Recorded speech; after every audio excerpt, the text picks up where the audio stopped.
We're going to hear next about, as promised by Reggie, this uh, One Health business and the general thrust of this treaty, of course, which is as part of the World Health Organization's agenda, as part of the UN's agenda, which the World Health Organization is, of course, a part, namely global government. How does this treaty advance that agenda is a topic to which we have asked one of our great contributors to the Sovereignty Coalition, Alex Newman, uh, to uh, to speak. He is an internationally recognized and award-winning journalist with Liberty Sentinel Media. He has contributed immensely to such publications and outlets as Epoch Times, WorldNet Daily, Freedom Project Media, The New American Magazine, Law Enforcement Intelligence Brief. He's the author of Indoctrinating Our Children to Death. He's asked him, as I say, to speak to One Health and how that might advance this globalist world government agenda. We have him joining us by video as well. Let's go to him now. Hey guys, great to be with you. Thank you very much. I'm Alex Newman, journalist, and I've been following the WHO threat for a very long time. It's a great honor to be with you again. And I want to start by saying just because we're out of the WHO right now does not mean that the danger has passed, as some of the other panelists have explained, right? We've got the World Health Organization and many of its member governments continuing to push this pandemic treaty and all the rest of the global agenda. In fact, as they're meeting now, the Director General, Dr. Tedros Ghebreyesus, the former revolutionary Marxist terrorist with the Tigray People's Liberation Front, he was chiding governments for being willing to spend money on the military, but not doing enough to prepare for the invisible enemy, the pandemic-causing pathogen that might be more damaging than war. He also, in his talk, said all governments must find a balance in protecting people from both bombs and bugs because the next pandemic is an epidemiological certainty.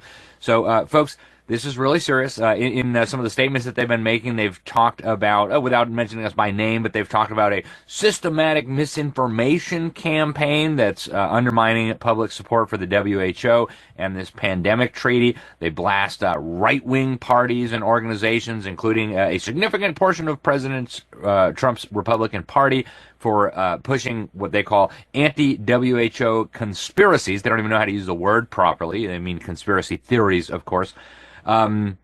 But folks, they're also saying, and this is in the articles that are coming out about these meetings, that the U.S. now poses a risk to the rest of the world because the Trump administration has dismantled parts of the health system, including cutting 2,400 bureaucrats at the CDC. So folks, they may not have us now, but the way these things are structured, they can always bring us back in later. They can wait us out. They can wait till the next deep state Democrat puppet is in the White House to sign up for these things. And so we really need to focus on having Congress act in a way that is permanent, that makes it impossible for the next Democrat president to come in and just sign us up to these things.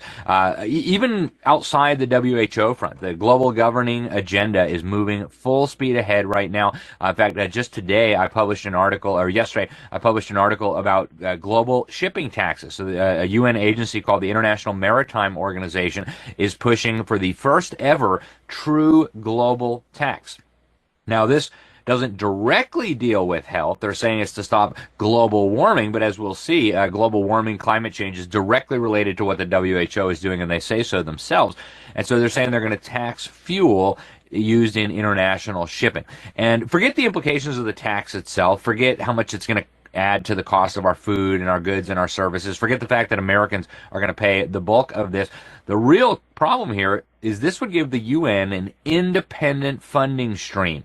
So no longer would they have to ask the member states for money. All they have to do is impose taxes. And yeah, it's a relatively small tax. They're saying it might raise $100 billion a year, which maybe sounds insignificant when you're dealing with a multi-trillion dollar U.S. government budget. But that's just the camel's nose under the tent, right? Meanwhile, the UN's World Court, the International Court of Justice, is, as we speak, preparing to issue its landmark ruling on the so-called legal obligations of governments with respect to climate change.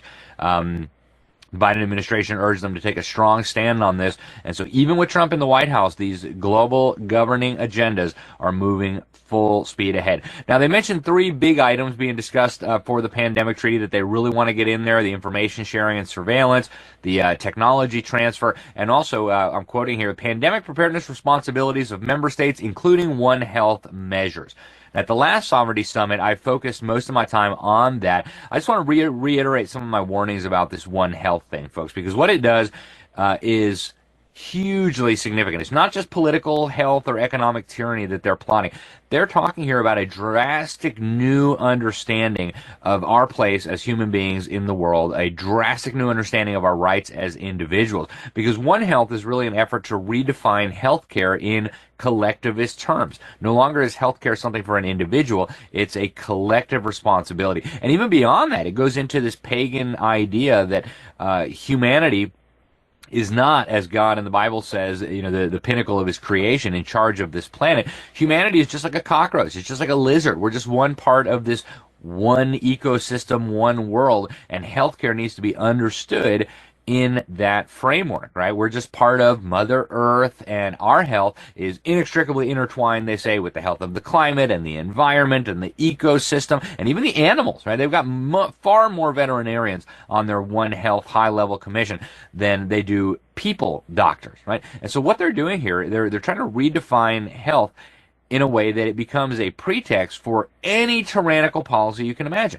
right? And climate change is a perfect example. They say climate change is bad for your health. I showed you the interview I did at the UN Climate Summit in Baku with the UN's Director of Climate Change and Public Health, saying climate change is directly related to public health, right?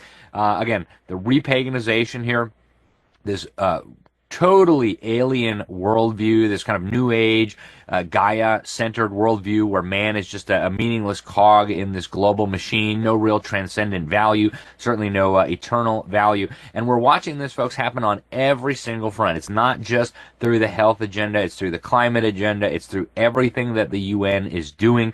I was in Egypt in 2022 for the UN's Climate Summit, and they even unveiled the new and improved 10 Commandments. One of the commandments was compassion means feeling the pain of the earth, okay? So, folks, I'll end by saying we have to take this threat seriously.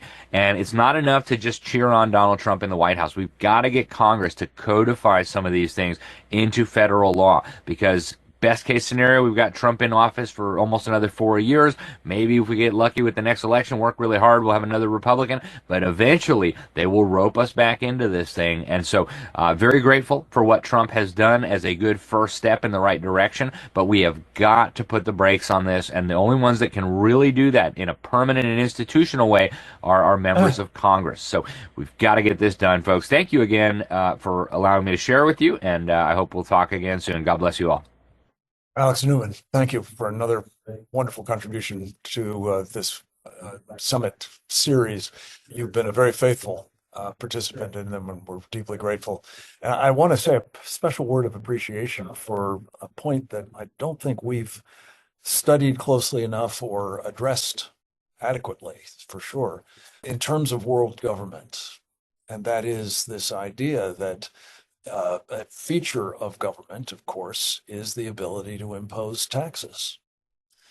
This would be, I think, the first time that that would be institutionalized in a treaty that ceded the authority to impose taxes on Americans, for example, to a foreign body. Very bad precedent to set, needless to say, but one to which these globalists aspire indisputably.